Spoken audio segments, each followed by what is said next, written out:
ছিলেন যে আমাদের finance adviser, industries adviser Adilur Rahman Khan ছিলেন, প্ল্যানিং এবং education adviser doctor Wahiduddin Mahmud ছিলেন, কমার্স অ্যাডভাইজার শেখ বশির উদ্দিন ছিলেন, খাদ্য অ্যাডভাইজার আলী ইমাম মজুমদার ছিলেন, আরও আর সিনিয়র অনেক সেক্রেটারি ছিলেন, প্রিন্সিপাল সেক্রেটারি ছিলেন, আশিক চৌধুরী বিডার চিফ উনি ছিলেন, এবং আরও অনেকে, খায়রুজ্জামান চৌধুরী উনি ফাইন্যান্স সেক্রেটারি ছিলেন, এবং বাংলাদেশ ব্যাংকের গভর্নর আহসান এইচ মনসুর ছিলেন।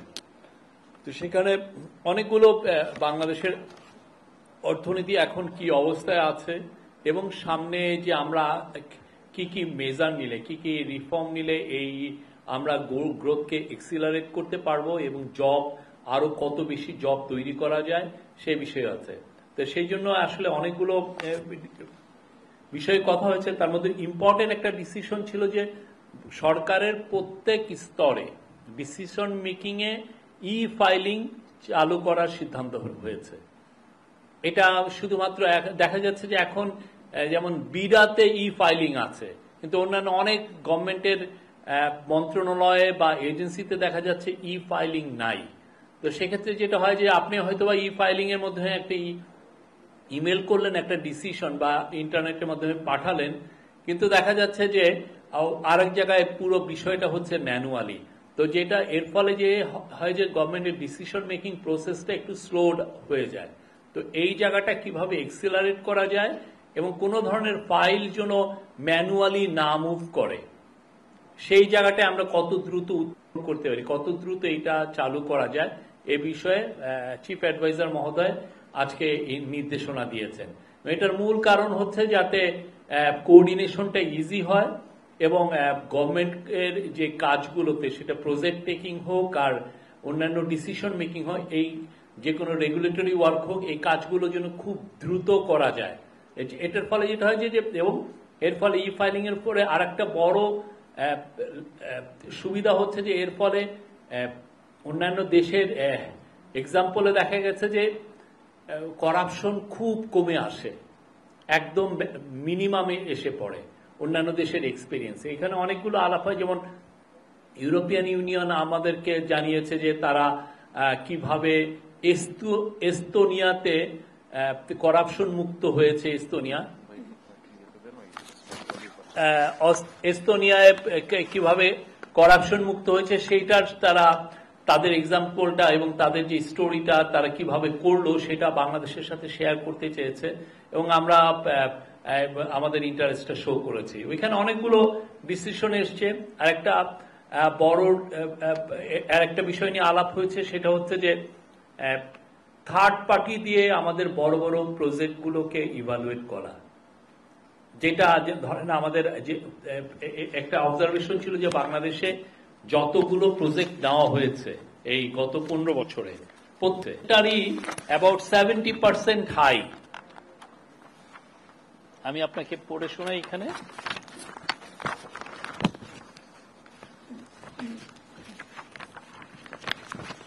উন্নয়ন প্রকল্প গড়ে 70% ব্যয় বৃদ্ধি ছিল, এটা 2009 থেকে 2023-এর মধ্যে, এবং রাজনৈতিক প্রভাব ও অযৌক্তিক প্রকল্পে ব্যয়ের মাধ্যমে 14 থেকে 24 বিলিয়ন মার্কিন ডলারের সমপরিমাণের অর্থ অপচয় হয়েছে। তো এই জিনিসগুলোর জন্য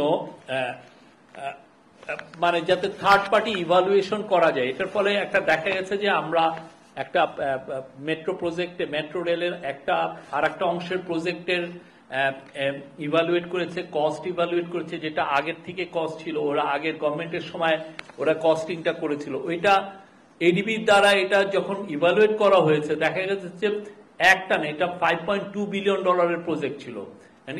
এডিবি ইভালুয়েট করে দেখেছে যে এটা 500 মিলিয়ন ডলার এখানেই সেভ করা যায়। তো এরকম অনেকগুলো প্রজেক্টের ক্ষেত্রেই এখন এটা নিয়েও চিন্তা ভাবনা হচ্ছে, এটা নিয়ে ডিসকাশন হয়েছে এবং অন্যান্য অনেক বিষয় আমরা আপনাদের এই পুরো সংকট উত্তরণ থেকে আমরা কিভাবে দেশকে আবার মানে এক্সিলারেটেড গ্রোথ আমরা আনতে পারবো সেই জায়গা নিয়ে অনেকগুলো প্রপোজাল এসছে যেগুলো নিয়ে আলাপ হয়েছে, সেই আলাপের অংশটুকু আমরা আপনাদের সাথে শেয়ার করব। আজকে এছাড়া তো আপনি জানেন যে আজকে কোর কমিটির মিটিং হয়েছে হোম মিনিস্ট্রিতে, সেখানে আমরা অলরেডি ব্রিফিং করেছি। এছাড়া আলজেরিয়ার নতুন রাষ্ট্রদূত এসেছিলেন, উনি প্রফেসর ইউনুসের সাথে দেখা করেছেন। প্রফেসর ইউনুস কে উনি আলজেরিয়া সফরের আমন্ত্রণ জানিয়েছেন এবং প্রফেসর ইউনুসও আলজেরিয়ার প্রেসিডেন্টকে বাংলাদেশে আসার আমন্ত্রণ জানিয়েছেন এবং তাদের সাথে বাংলাদেশ, আলজেরিয়া জানেন আফ্রিকার কান্ট্রিগুলোর মধ্যে আলজেরিয়া একটু বেটার, একটু ইকোনমিক্যালি তারা ওয়েল অফ, তো তাদের সাথে আমাদের আরো যাতে ট্রেড এবং ইনভেস্টমেন্টের সম্পর্ক আরো ডিপেন হয় সেই বিষয়ে আলাপ হয়েছে।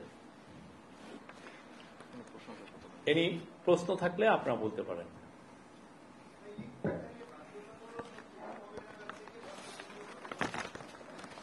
এই বিষয়ে আজকে তো পুরোপুরি কথাবার্তা হলো, এটা নিয়ে এক ধরনের ডিসিশন হলো। এটা আপনারা একটা সময় জানতে পারবেন যে কত, এটা যত দ্রুত করা যায় ই ফাইলিংটা সরকারি সব প্রতিষ্ঠানে, কোনো ধরনের কোনো ম্যানুয়াল আপনি যাতে কেউ, এবং এর মাধ্যমে আরেকটা জিনিস যে মনিটর করা যে কোন ডেস্কে যায় একটা ফাইল আসলে কতক্ষণ পড়ে আছে। অনেক সময় হয় না যে আপনি একটা ফাইল আপনি পাঠিয়ে দিলেন, দেখা গেল একটা ডেস্কে এটা 1 মাস পড়ে থাকলো। এই যে ই ফাইল এটা ট্র্যাকিং করাটা, এই ট্র্যাকিং সিস্টেমটাও থাকবে যে আপনি ইনস্ট্যান্টলি জানবেন যে এই ফাইলটা এখানে আছে।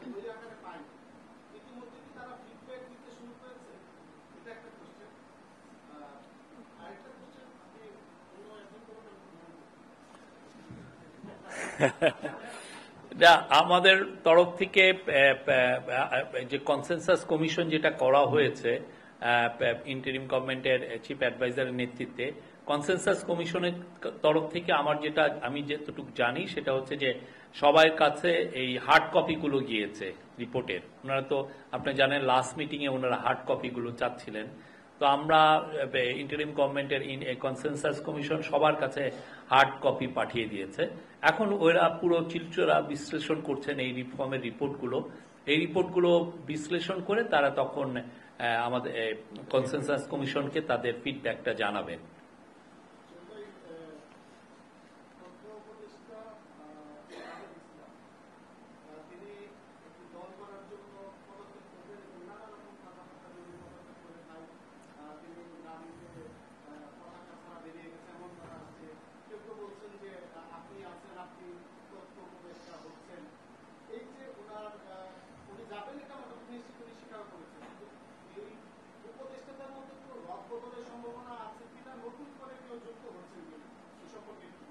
আমাদের কাছে ইনফরমেশন এখন পর্যন্ত তথ্য উপদেষ্টা উনি পদত্যাগ করেননি, এটা হলো আমাদের কাছে ইনফরমেশন। আর বাকিটা ওনার বিষয়, আমরা এই বিষয়ে আর মন্তব্য করতে চাই না। আর রদবদল হবে কি হবে না এটা interim government led by professor Yunus তারা এটা ডিসিশন নেবেন। এটা আমরা এখনো জানি না কোনো রকমের কোনো ডিসিশন আছে কিনা।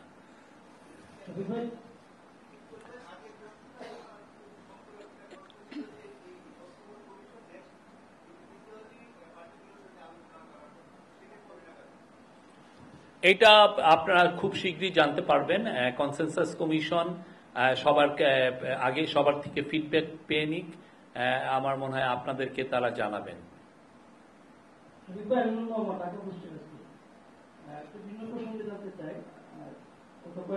বিভিন্ন ক্যাম্পাসে ছাত্র দল শিবির এবং বৈষম্যবিরোধী ছাত্র আন্দোলনের মধ্যে এক ধরনের একটা কথা কাটাকাটি কোন জায়গায় মারামারি পর্যায়ে চলে গেছে। তো এই বিষয়টা সরকারের এখন পর্যন্ত কোনো বক্তব্য আমরা পাইনি। আসলে এই সরকার তো নিজেকে তত্ত্বাবধায়ক সরকার দাবি করে, সেই জায়গায় সরকারের কোনো ইন্টারফেয়ার থাকবে কিনা এই বিষয়টাতে। এক দুই নম্বর হচ্ছে আচ্ছা, এটা আমি বলে নেই, ল অ্যান্ড অর্ডার সিচুয়েশনের ব্যাপারে আমরা যথেষ্ট সিরিয়াস। আমরা এই ছাত্রদের মধ্যে কোনো ধরনের কোনো যদি ল অ্যান্ড অর্ডারের কোনো সিচুয়েশন তৈরি হয়, আমরা সেটা অবশ্যই এটা আমরা দেখব এবং এটাকে মানে কোনো ধরনের কোনো আইনের অবনতি হোক এটা আমরা চাই না এবং সেই বিষয়ে আমরা কাজ করছি। আইন শৃঙ্খলার বিষয়ে আপনারা তো আসলে অনেক মিটিং করছেন, তারপরে সেটার অবনতি হচ্ছে, সমাধানটা কি হতে পারে, কি হবে মনে করেন? আপনারা তো বারবার আমাদের কথা দিচ্ছেন। মানে সেই আলোকেই তো আজকে ধরেন বিশাল একটা মিটিং হলো, সেখানে লেফটেন্যান্ট জেনারেল জাহাঙ্গীর আলম চৌধুরী উনি এই মিটিং এর নেতৃত্ব দিয়েছেন। সেখানে দুইজন অ্যাডভাইজার ছিলেন, আদিলুর রহমান খান এবং আসিফ মাহমুদ সজীব ভুইয়া, এবং দুইজন স্পেশাল অ্যাসিস্ট্যান্ট ছিলেন, একজন হচ্ছেন খুদাবক্স চৌধুরী এবং আরেকজন লেফটেন্যান্ট জেনারেল আব্দুল হাফিজ। তারা ছিলেন, অনেক সেক্রেটারি ছিলেন, পুলিশের আইজি ছিলেন, হোম সেক্রেটারি ছিলেন, ঢাকার যতগুলো 8টা ডেপুটি কমিশনার ছিলেন, ডিএমপির চিফ ছিলেন, র্যাবের চিফ ছিলেন, র্যাবের ডিডি ছিলেন, এছাড়া ছিলেন কোস্টগার্ডের প্রধান ছিলেন, বিজিবির প্রধান ছিলেন, এছাড়া মিলিটারির অফিসার ছিলেন, সিনিয়র মিলিটারি অফিসার যারা ঢাকার সিকিউরিটি সরাসরি দেখছেন।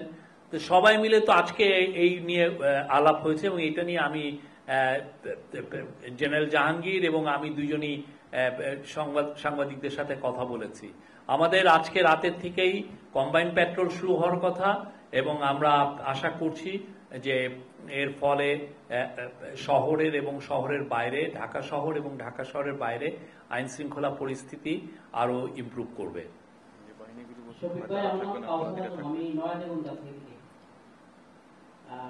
আগামীকাল জামাতের একটা কর্মসূচি আছে, সেটি হচ্ছে প্রধান উপদেষ্টা কার্যালয় ঘেরাও।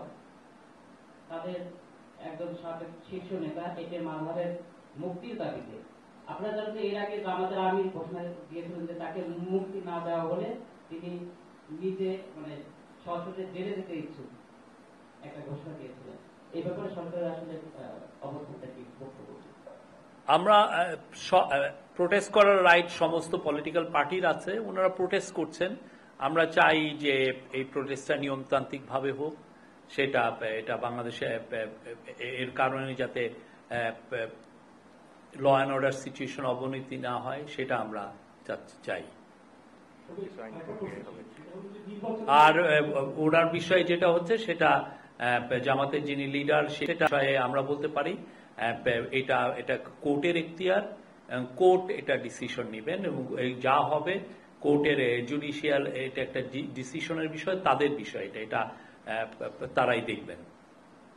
নির্বাচন নিয়ে অনেকে বলছে ডিসেম্বরে নির্বাচন হবে, সেই বিষয়ে আপনার সরকার নিয়ে এইটা নিয়ে কিন্তু অনেকবার কথা হয়েছে। চিফ অ্যাডভাইজার, ইন্টারিম গভর্নমেন্টের অনেক অ্যাডভাইজার অনেকেই কথা বলেছেন। চিফ অ্যাডভাইজার আগে 2টা ডেট বলেছিলেন, একটা হচ্ছে যে ডিসেম্বরের মধ্যে ইলেকশন, যদি কম রিফর্ম পলিটিক্যাল পার্টিগুলো কম রিফর্ম চায় তাহলে ডিসেম্বরের মধ্যে ইলেকশন হবে, আর যদি না তারা চান যে না আমরা আরো কিছুদিন থাকি সেক্ষেত্রে ইলেকশন উনি বলেছিলেন যে প্রথমার্ধে হবে। কিন্তু এখানে একটা প্র্যাকটিক্যাল একটা ইস্যু হচ্ছে যে আপনি জানেন যে এপ্রিল মাসের থেকেই কালবৈশাখী এবং ঝড় বৃষ্টির সময় শুরু হয়ে যায়, ফলে এপ্রিলের পরে যখন এপ্রিল পরে জুনে আবার মনসুন শুরু হয়ে যায়, তো ফলে ওই 3টা মাস আসলে ইলেকশনের জন্য অতটা উপযোগী না। তো সেই জন্য আমাদের ধারণা সেটা হচ্ছে যে ইলেকশন ইদার ডিসেম্বরের মধ্যে হবে নতুবা ম্যাক্সিমাম মার্চের মধ্যে।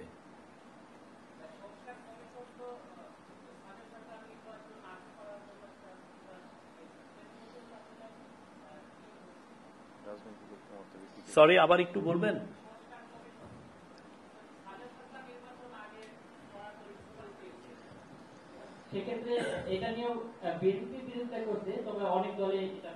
এটা ইন্টারিম গভর্নমেন্ট প্রফেসর ইউনূসের নেতৃত্বে ওনারা এই বিষয়টা ওনারা দেখবেন। এখনো এই বিষয়টা তাদের এটা ক্যাবিনেটের ডিসিশন। সোফার এই পর্যন্ত এটা এই ধরনের কোনো আলাপ হয়নি কাউন্সিল অফ অ্যাডভাইজারের মিটিংয়ে।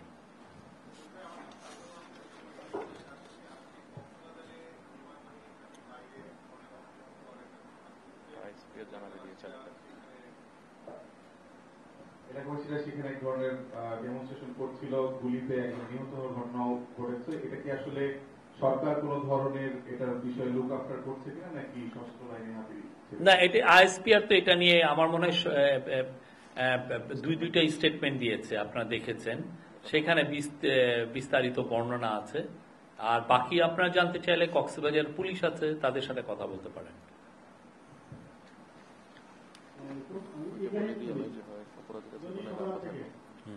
আমি একটু জানতে চাই, আপনি বলেছেন যে থার্ড পার্টি উন্নয়ন প্রকল্পগুলো ইভ্যালুয়েশন করবে, না এটা আলোচনাও হয়েছে, এটা আলোচনা হয়েছে। এটা কি আরেকটু যে আপকামিং গুলো হচ্ছে নিয়ে আলোচনা হচ্ছে, নাকি চলমান যে প্রকল্পগুলো? না, অনেক বাংলাদেশের তো অনেক অনেক বড় বড় প্রকল্প হয়, এবং এই বড় প্রকল্পের ক্ষেত্রে একটা কস্ট একটা বিগ ইস্যু, এবং আমরা গত গভর্নমেন্টের সময় দেখেছি যে কিভাবে কস্টকে বাড়ানো হয়েছে। এখানে আমরা বলেওছি যে মানে কিছু প্রকল্প ব্যয় 70% বেশি। পুরো এশিয়ার মধ্যে বাংলাদেশে একটা রেলওয়ে ট্র্যাক আপনি বসান বা একটা 1 কিলোমিটার রাস্তা করেন, সব জায়গায় দেখা যাচ্ছে যে রাস্তার মানে এই প্রকল্প কস্ট অনেক বেশি। তো যদি আমরা থার্ড পার্টি ইভালুয়েট করে যদি আমরা প্রকল্প ব্যয় কমাতে পারি, সেটা তো বাংলাদেশের সবার জন্য এটা মঙ্গল, ঠিক না? আপনি $500 মিলিয়ন তো কেউ আপনাকে দিচ্ছে না। একটা থার্ড পার্টি আপনি ইভ্যালুয়েশন করে দেখছেন যে $500 মিলিয়ন আপনি কমাতে পারছেন। দ্যাট মিনস কি এক ধরনের ওই প্রকল্পে এক ধরনের পুকুর চুরির একটা আয়োজন হচ্ছিল।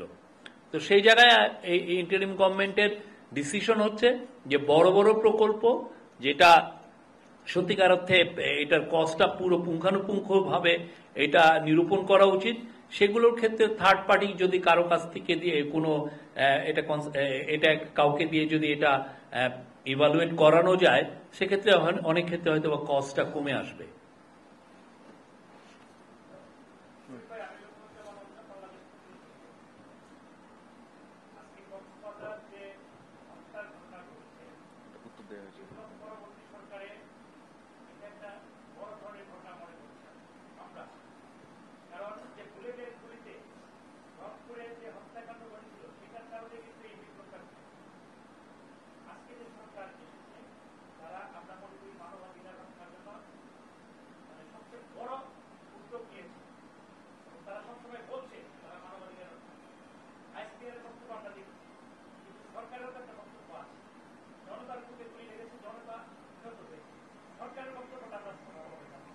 আমরা আইএসপিআর এর মাধ্যমে দুইটা স্টেটমেন্ট এখানে আসছে, আপনারা দেখেছেন।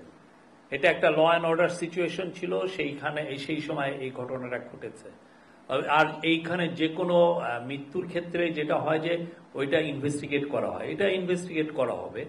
কিন্তু আর আপনি সত্যিকার অর্থে এটার সাথে রংপুরের ঘটনা মিলানোর কিছু নাই, সেটা ছিল ঠান্ডা মাথায় খুন, আমরা সবাই দেখেছি।